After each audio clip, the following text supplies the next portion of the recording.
Hello everyone. So I wanted to post this video because it is part of my biography, I guess.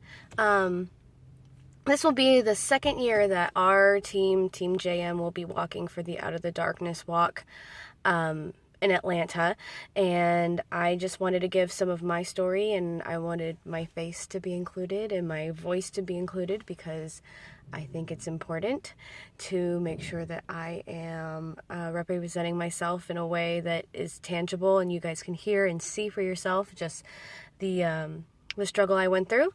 So I will try to summarize without, so warning, there may be some triggers here and there. So if suicide is a sensitive topic, then I do suggest potentially protecting your own mind and avoiding listening to this, because there will be not necessarily descriptions of the attempt, but kind of what led into it. So I was hospitalized 3 times in my life due to mental illness and due to the lack of trust for myself to remain by myself. The first time was in February of 2013, and then I was hospitalized 2 times in September of 2018. The first time I had gone through a breakup and I became incredibly depressed. Really fought it a lot, really started questioning my self-worth and feeling shameful about my timeline for healing, because I just felt like I should have gotten better sooner and I shouldn't be getting upset and all of this.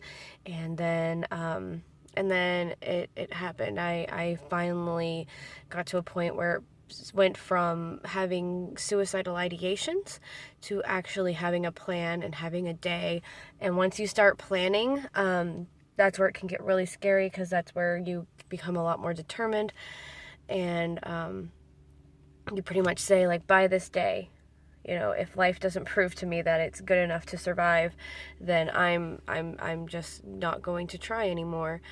And it did get bad enough that come February of 2013, I had to be hospitalized. 2018 was this domino effect of just trauma. I was in I had endured a lot of abuse. I am a survivor of childhood sexual abuse and adulthood sexual abuse and emotional abuse, physical abuse. I have covered a little bit of everything. My life is great. It is now. It wasn't at one point though, and so I just it was this domino effect. So I just it started, you know, with this car accident that my ex-husband was in, and then losing my job. My Nana passing away, enduring, domestic violence and narcissistic abuse from family members, and it just piled on and on and on, until I couldn't take it anymore. And so the first time I was hospitalized in September of 2018, it was by choice. I was volunteering myself in because I just did not trust myself to be alone. And the second time I did actually attempt, because I had been released, and when I was in the hospital, I just thought to myself, like, they should never release me. I can't trust myself. I just can't. And so they released me. I went into partial hospitalization at that point, and the reality of going back to the life that I had of, domestic abuse and being in a job that didn't make me happy, and feeling stuck in the life I had, and feeling like I just had to do what the world expected me to do instead of doing what I felt like was right for me. It was just so entrapping, and I did attempt. on September 14th of 2018. I won't necessarily describe what happened, but I do remember waking up one morning, because I was already panicking, and then I was just like, I need a way out. And I remember going outside and smoking a cigarette and going into the garage and making an attempt on my life. I left 5 words on social media just saying I love you, I love all of you. And I had some family members and friends who were worried because they kind of saw through the lines of what I had said. And, they ended up reaching out to me, and they, I did end up being sent to the emergency room. And then I was hospitalized again, not by choice. And then what was to follow was divorce and questioning my life every single day. And it took a good 6 months probably after my attempt to not to not think every single day that I shouldn't have survived and I should have died, and it just was so infuriating that I was still around when I was so determined to end my life. And I had, someone go into the garage where I was and actually take me out of there, and they ended up probably saving my life a little bit. And I was mad that my life was spared because I intended for it to be over.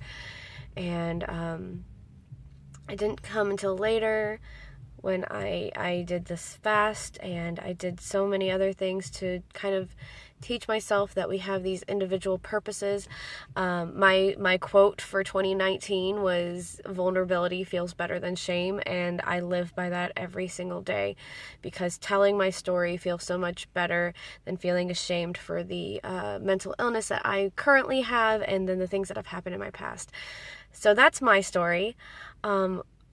Our team members have a lot of different stories. I know everyone has probably been impacted in some way, either by being a suicide survivor themselves, having attempted themselves, knowing someone who's attempted, knowing someone or being someone who just struggles with mental illness. This is so important, and I'm so glad that we've already had 1 year to kind of experience this and to walk with these amazing people.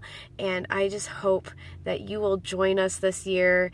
You have almost a year to decide whether or not you're going to walk with us. I really hope you do. And if not, then feel free to donate to our cause.